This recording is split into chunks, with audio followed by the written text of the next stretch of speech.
오늘 말씀을 읽고 이제 에스라 느헤미야 개관을 하려고 하는데, 말씀은 에스라 1장 3절의 말씀입니다. 에스라 1장 3절의 말씀 우리 한번 같이 천천히 읽도록 하겠습니다. 이스라엘의 하나님은 참 신이시라. 너희 중에 그의 백성 된 자는 다 유다 예루살렘으로 올라가서 이스라엘의 하나님 여호와의 성전을 건축하라. 그는 예루살렘에 계신 하나님이시라. 아멘. 오늘도 수요 성경 공부에 나오신 모든 성도님들을 주님의 이름으로 환영합니다. 우리 옆에 계신 분들과 한번 인사 나눠볼까요? 마음을 담아서 사랑하고 축복합니다.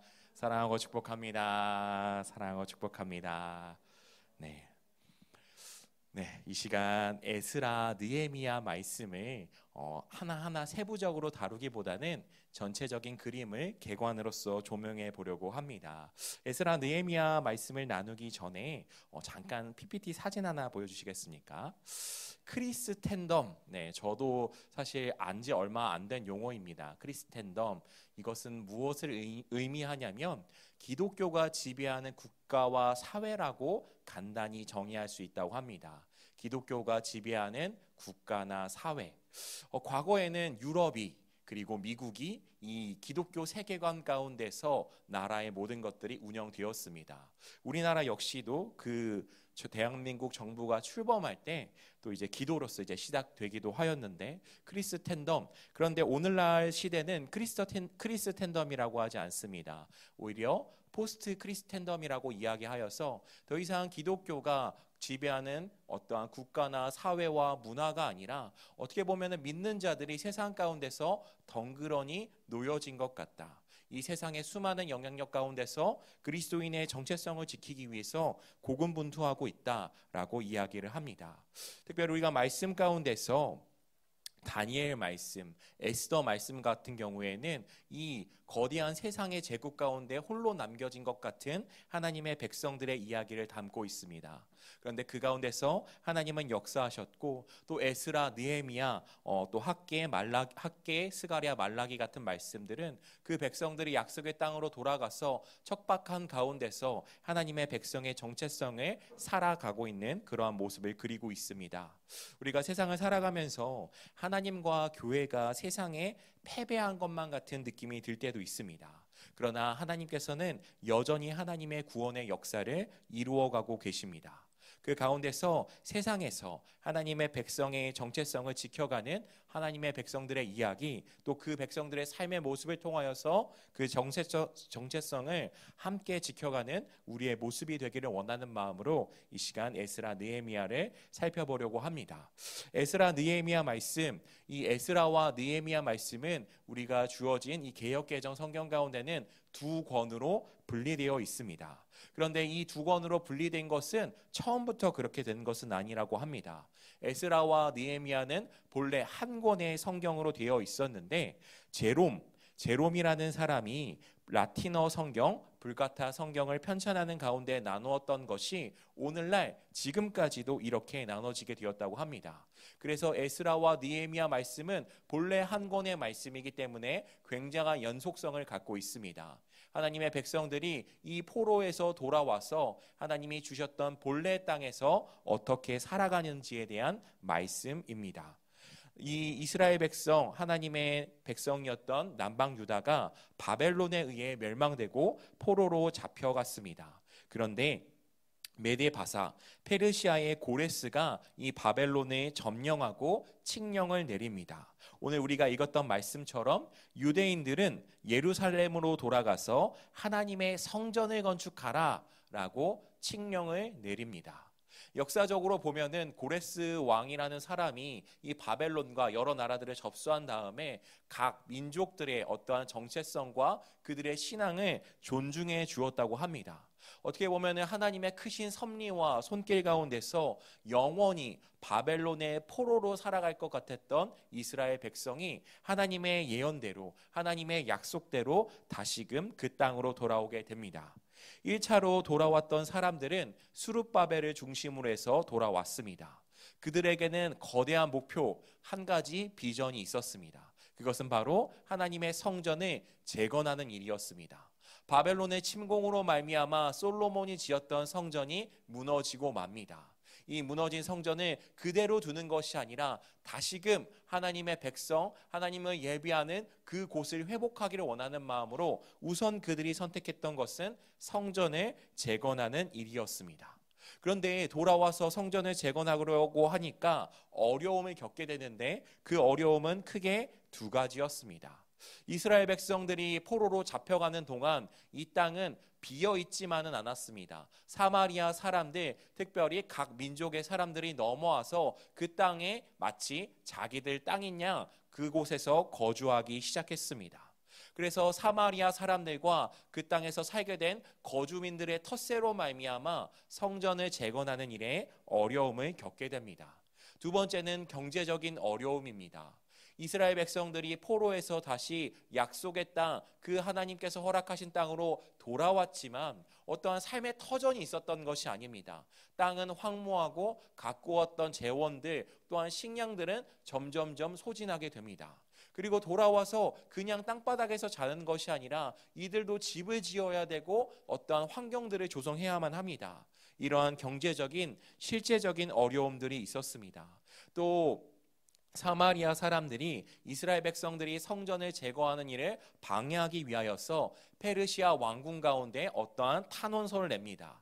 이들은 모였다 하면은 성전을 짓고 자신들이 하나님의 백성이라고 하여서 이 페르시아에 반드시 반기 반란을 일으킬 것이다 라는 이러한 탄원을 넣어서 실제적으로 이 페르시아 정부가 성전을 제거하는 일들을 막기도 합니다. 여러 어려움으로 말미암아 성전 재건이 중단되었을 때에 선지자 2명이 하나님의 말씀을 외치기 시작합니다. 그 선지자들은 바로 학개와 스가랴였습니다. 학개와 스가랴 선지자는 하나님의 말씀을 받아 선포하는 것을 통하여서 우리가 다시금 성전을 지어야 된다. 다시금 우리가 성전을 지음으로 말미암아 우리의 신앙을 하나님의 나라를 회복해야만 한다라고 강력하게 외치고 권면하였습니다. 이 학개와 스가랴 선지자의 외침과 또 백성들의 마음이 다시 회복되어짐으로 말미암아 BC 516년에서 5년쯤에 성전이 다시 건축됩니다.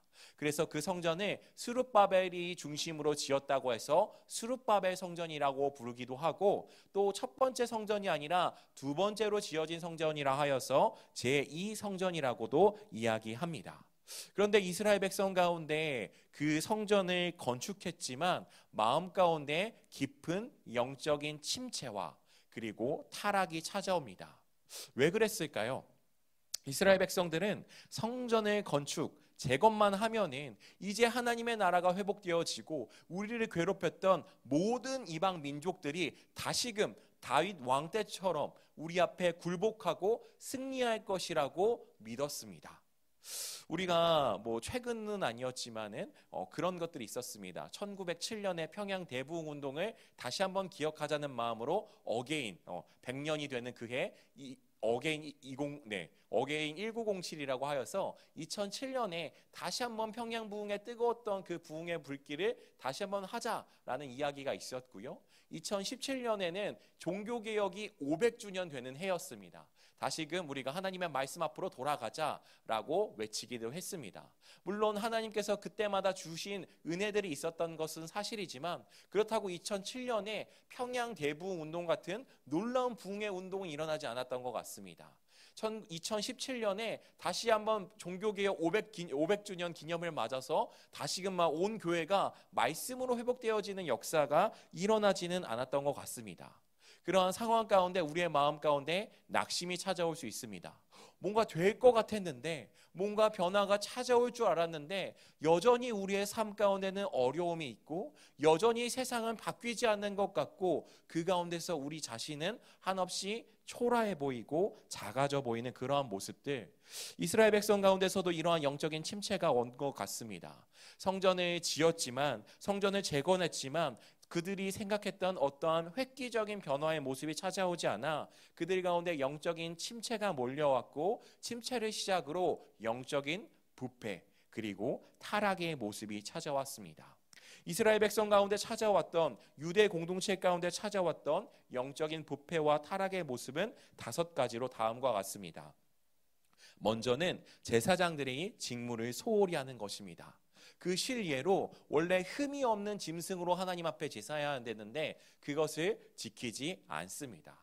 글쎄요, 오늘날로 치면 어떠한 것일까요? 하나님의 말씀을 잘 준비하여서 강단에서 말씀을 바로 선포해야 되는데 이상한 이야기를 하기 시작합니다. 하나님의 말씀이 아닌 세상의 이야기, 자신의 어떠한 정치적인 견해, 이러한 것들을 강단에 가득 채우게 됩니다. 이처럼 흠이 있는 짐승으로 말미암아 어떠한 제사를 드리는 모습, 제사장의 그 직분을 소홀히 하는 모습들이 보여집니다. 또 두 번째는 백성들이 11조를 하지 않게 됩니다. 그런데 이게 11조가 하지 않았다라고 생각되지만 당시 이스라엘 백성들 가운데서는 이 11조로 말미암아 레위인들이 먹고 살았습니다. 레위인은 다른 어떠한 기업을 하나님 앞에 받은 것이 아니라 오직 하나님만을 바로 섬기기 위하여서 구별된 사람들이었고, 그러기 때문에 이스라엘 공동체가 이들을 통하여서 계속해서 예배와 하나님의 말씀을 배워야 하기 때문에 이들을 11조로 말미암아 먹여 살렸습니다. 그런데 11조를 하지 않음으로 말미암아 레위인들의 생활이 막히게 됩니다. 세 번째는 안식일을 지키지 않습니다.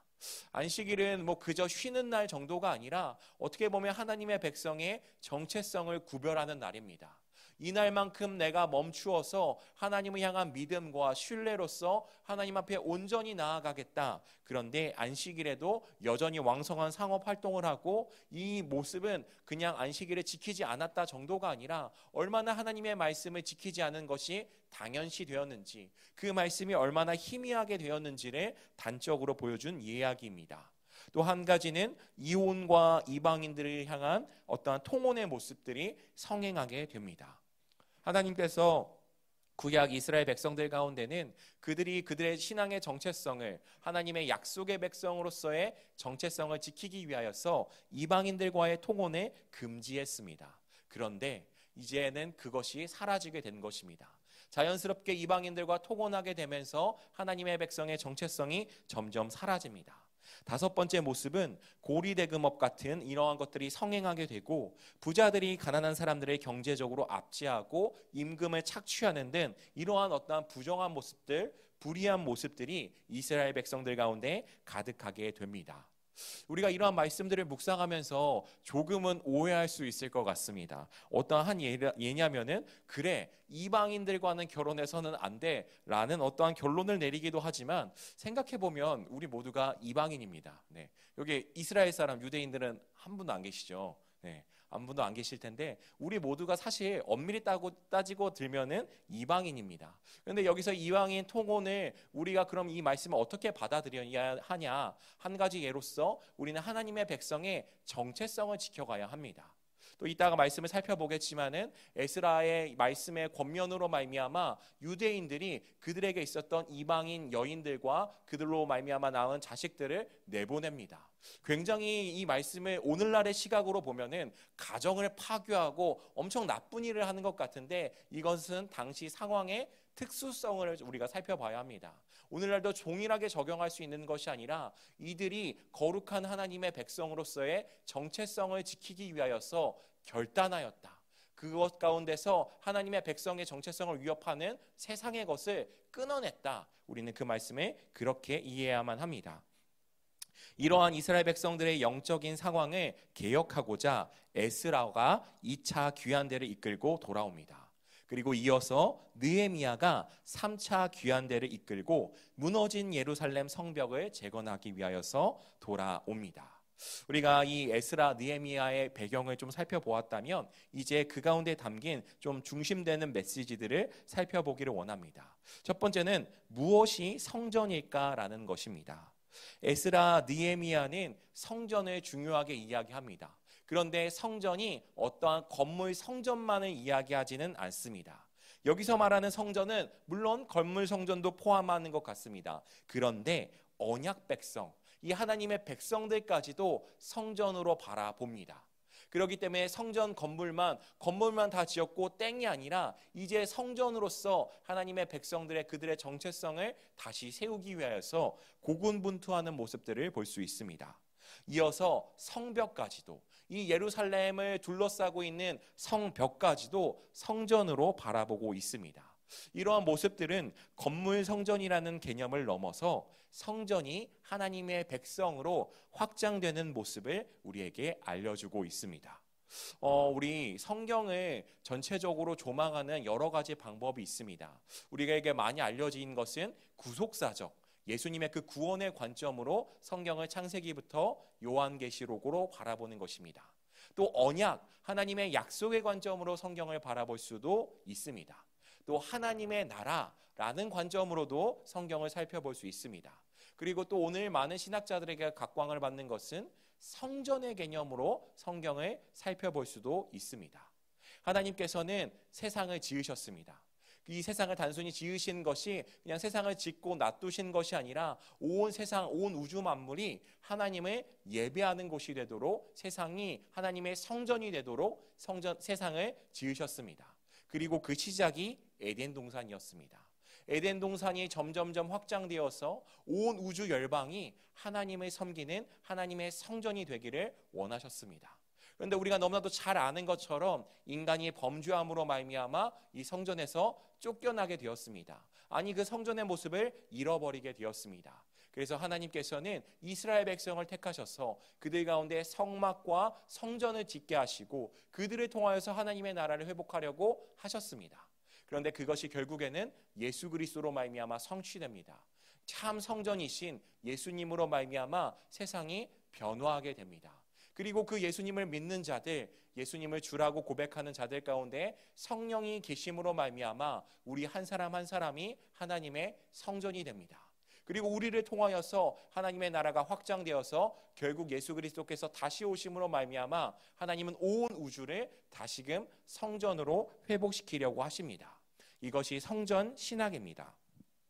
이처럼 성전 신학의 관점에서 봤을 때 하나님의 백성으로 성전이 확장되어지는 것, 성전의 개념이 어떠한 건물에 국한돼서 끝나는 것이 아니라 하나님의 백성으로 확장되는 것은 굉장히 중요합니다. 그리고 그 시작을 보여주는 것이 에스라, 느헤미야 말씀입니다. 성전을 재건하겠다라는 열망과 헌신으로 1차 귀환자들이 돌아왔습니다. 그런데 그들이 보고 있는 것은 너무나도 황폐한 땅이었습니다.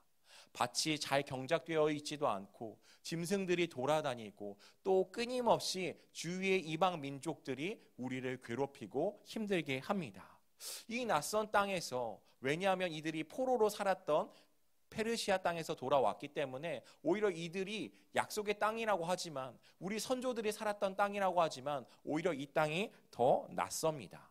이 가운데서 우리는 누구인가? 라는 질문을 던질 때에 에스라, 느헤미야 말씀은 우리의 선조들과 지금 이 땅에 돌아온 우리 모두 다 하나님의 백성이라고 외칩니다.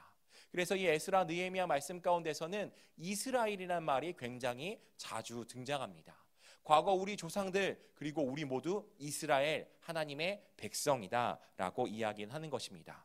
이처럼 하나님의 백성이라는 것으로 그들이 직면한 정체성의 문제를 돌파하고 있습니다. 그리고 이어지는 것은 하나님의 집, 성전이 어떻게 재건되어지는가를 우리 가운데 보여주고 있습니다. 눈에 보이는 물리적인 성전을 재건했습니다. 그런데 영적인 황폐함으로 어려움을 겪게 됩니다. 그런 약속의 백성들 가운데 하나님께서 에스라와 느헤미야를 통해 어떻게 하나님의 집을 재건하셨는가를 보여주고 있습니다. 에스라라는 그 이름의 뜻은 하나님이 도우시다라는 뜻입니다.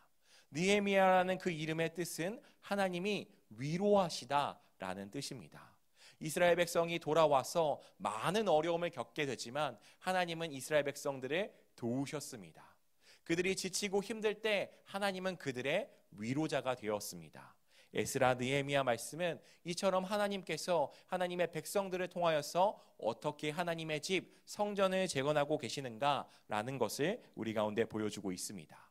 이제 이 에스라, 느헤미야 말씀을 성전 건축이라는 관점으로 살펴보기를 원합니다. 우리 이제 뒤에 있는 유인물을 이게 좀 살펴보시면은 서론, 본론, 결론 이렇게 크게 세 가지로 나눠볼 수 있을 것 같습니다. 먼저 서론은 성전을 건축하라라는 고레스의 칙령입니다. 우리가 읽었던 이 본문의 말씀처럼 하나님께서는 고레스 왕을 통하여서 성전을 건축하라 라는 명령을 주십니다. 그리고 이어서 에스라 2장 가운데서는 이 돌아왔던 귀환자들의 명단이 담겨져 있습니다. 성경을 통독하실 때 족보, 명단 이런 이야기가 굉장히 재밌을 수는 없는 것 같습니다. 이거 말씀이 꼭 이걸 읽어야 되나라는 생각이 들고, 분명히 하나님의 말씀인데 은혜가 되기보다는 굉장히 피곤하고 졸리고 이게 무슨 말일까라는 생각이 들기도 합니다. 그런데 우리가 이 시선을 이스라엘 백성, 당시 돌아왔던 자들의 명단이라고 생각한다면은, 그들의 관점에서 본다면은 이게 다르게 느껴질 것 같습니다. 이 사람들의 한 사람 한 사람이 페르시아에서 살았던, 이 포로 생활을 했던, 나름대로 그곳 가운데서 정착했던 안락한 삶, 안정된 삶을 버렸습니다. 하나님의 말씀을 따라서 자신의 삶을 던졌습니다. 와서 뭐가 있었겠습니까? 다시 밭을 개간해야 되고, 다시 집을 지어야 되고, 다시 성전과 성벽을 건축해야만 합니다. 이러한 사람들의 명단, 한 사람 한 사람 한 사람이 하나님을 결정하여서, 하나님을 선택하여서 약속의 땅으로 돌아온 사람들입니다. 그리고 본론은 성전을 건축하다라고 볼 수 있을 것 같습니다. 에스라 3장부터 6장의 말씀은 성전을 재건하는 내용입니다. 성전을 재건하는 내용. 이 2차 성전, 제2차 성전인 이 스룹바벨 성전을 재건하는 내용이 에스라 3장부터 6장 가운데에 담겨져 있습니다. 그리고 이어지는 말씀은 건물 성전만 지었다고 땡 끝이 아니라 언약 백성의 정체성을 지어야 합니다. 왜냐하면 언약 백성, 하나님의 백성, 이들 자체가 하나님 앞에 성전과도 같기 때문입니다. 그들의 정체성을 세워나가는 것이 에스라 7장부터 10장까지의 말씀입니다. 그리고 이어지는 느헤미야 말씀, 느헤미야 1장부터 7장 4절까지의 말씀은 성벽을 재건하는 내용입니다. 성전을 넘어 백성에게로, 그리고 그 백성에게 넘어서 저 밖에 이 예루살렘을 둘러싸고 있는 성벽에게까지 성전이 확장되어지는 모습을 보여주고 있습니다. 그리고 7장 5절부터 다시금 귀환자들의 명단이 등장합니다. 쓸데없는 반복이라고 생각하지만은 아니요, 오히려 이것을 통하여서 이 에스라 느헤미야 말씀이 무엇을 이야기하고 싶은지를 우리 가운데 알려주고 있습니다. 이들 하나님의 백성이 다 하나님의 성전 가운데 있고, 이들의 결단과 헌신을 통하여서 다시금 성전이 재건되고 있다라는 사실을 우리 가운데 보여주고 있습니다. 결론에 이르러서는 성전을 봉헌합니다. 느헤미야 8장부터 13장까지의 말씀인데 언약을 갱신하고 봉헌하는 내용들, 그리고 13장의 말씀은 지속적인 개혁의 필요성을 이야기합니다. 말씀을 받고 거기서 멈추는 것이 아니라 계속해서 말씀으로 개혁되어져야 함을 우리 가운데 이야기하고 있습니다. 우리가 날마다, 매주마다 예배를 왜 드려야 될까요? 그리고 왜 날마다 큐티를 해야 될까요? 이틀에 한 번씩 하면 안 될까요? 네, 3일에 한 번씩 하면 안 될까요? 날마다 말씀이 필요한 이유는 날마다 이 말씀으로 우리가 바로 세워져야 되기 때문입니다. 1년 전에 큰 은혜를 받았습니다. 그런 다음에 쭉 아무것도 지나오지 않는다면 우리의 신앙은 날로 쇠하여질 것입니다. 받았던 은혜들을 뒤로하고 점점 세상의 것들이 내 안에 들어오고 내 신앙과 믿음의 모습은 점점점 그 정체성과 모습과 방향을 잃어가게 될 것입니다. 우리는 날마다 말씀이 필요하고 날마다 말씀을 통한 개혁과 변화와 새롭게 됨이 필요합니다.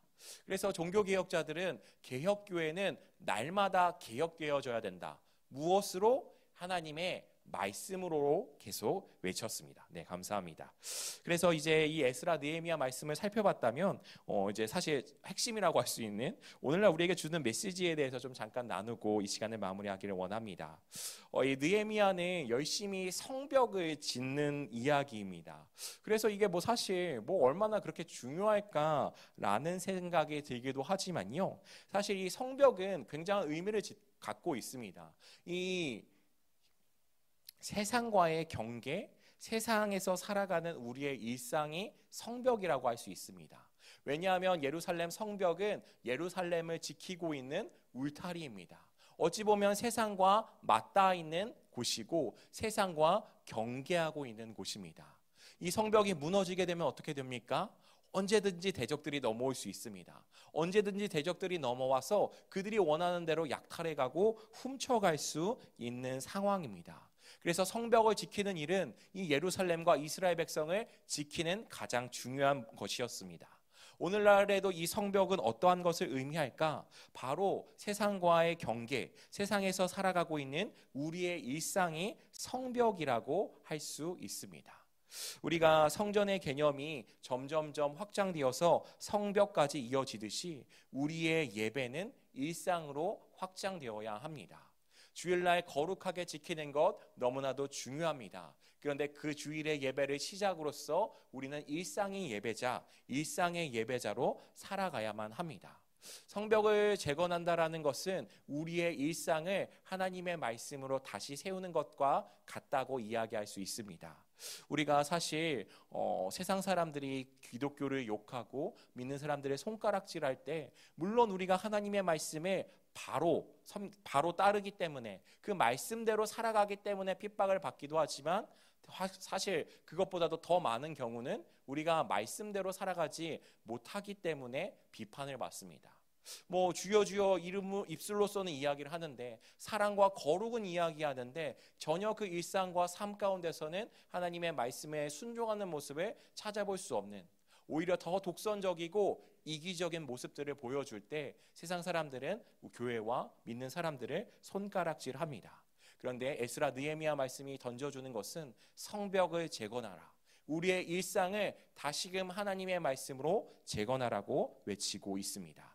느헤미야 8장부터 13장에서의 성전의 봉헌의 모습은 우리의 성전됨의 가장 근본적이고 강력한 힘과 원리는 바로 하나님의 말씀이 살아나야 된다는 것을 보여줍니다.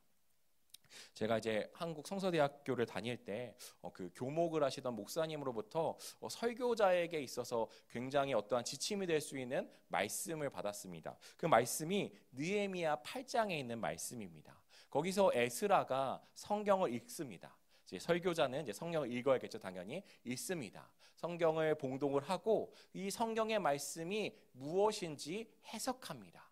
그리고 그것을 사람들로 하여금 깨닫게 합니다. 그리고 이제 이 이스라엘 사람들이 말씀 앞에서 반응하기 시작합니다. 오늘날 우리가 설교자로서 가져야 될 모습과 마음의 가짐도 당연히 동일하겠죠. 말씀을 읽고 이 말씀이 무슨 뜻인지 말씀에 담긴 하나님의 뜻을 잘 풀어서 이야기하고 그것으로 말미암아 말씀을 깨닫게 하고 순종하게 하는 것, 그것이 바로 오늘날 목회자 설교자의 모습일 것입니다. 특별히 하나님의 말씀이 살아날 때 에스라와 느헤미야 말씀은 이 말씀이 살아남으로 말미암아 백성들이 결단하는 모습들을 보여줍니다. 이 백성들이 새롭게 됨의 모습에 대해서 보여줍니다. 그들이 죄에 젖어 살아가고 그냥 세상에서 살아가는 대로 나에게 익숙한 대로 살아가는 것이 아니라 말씀을 통하여서 결단하는 모습들을 보여주게 됩니다. 하나님의 말씀은 우리가 하나님의 백성으로 또한 하나님의 성전으로 살아가게 하는 강력한 힘과 원리가 됨을 우리가 기억했으면 좋겠습니다. 두 번째는 우리 모두 함께 지어가는 공동체에 대해서 생각해 보기를 원합니다. 앞서 말씀드린 대로 귀한 자들의 수많은 명단은 하나님의 집 성전을 재건하기 위해 헌신한 사람들의 명단입니다. 자신에게 어떠한 익숙함과 편안함과 안락함을 벗어버리고 하나님의 말씀을 따라 하나님의 집 성전을 짓기 위하여서 어떻게 보면 그들 가운데 더 낯선 땅으로 돌아왔던 사람들의 모습입니다. 특별히 에스라와 느헤미야의 모습을 살펴보기를 원하는데 에스라를 학자 겸 서기관 겸 이제 제사장이라고 이야기를 합니다. 이 에스라는 오늘날로 치면은 목회자의 모범을 보여준다고 할 수 있습니다. 말씀 연구와 선포에 전념하는 모습들은 목회자로서의 어떠한 모범을 보여줍니다. 또 느헤미야는 평신도의 모범을 보여준다고 생각할 수 있을 것 같습니다. 세상과 마주하여 싸우며 살아갑니다. 최전방에서 자신의 거룩한 정체성을 지키기 위해서 고군분투하는 것입니다. 실제로 느헤미야는 어떠한 그런 전문적인 제사장이나 선지자는 아니었습니다.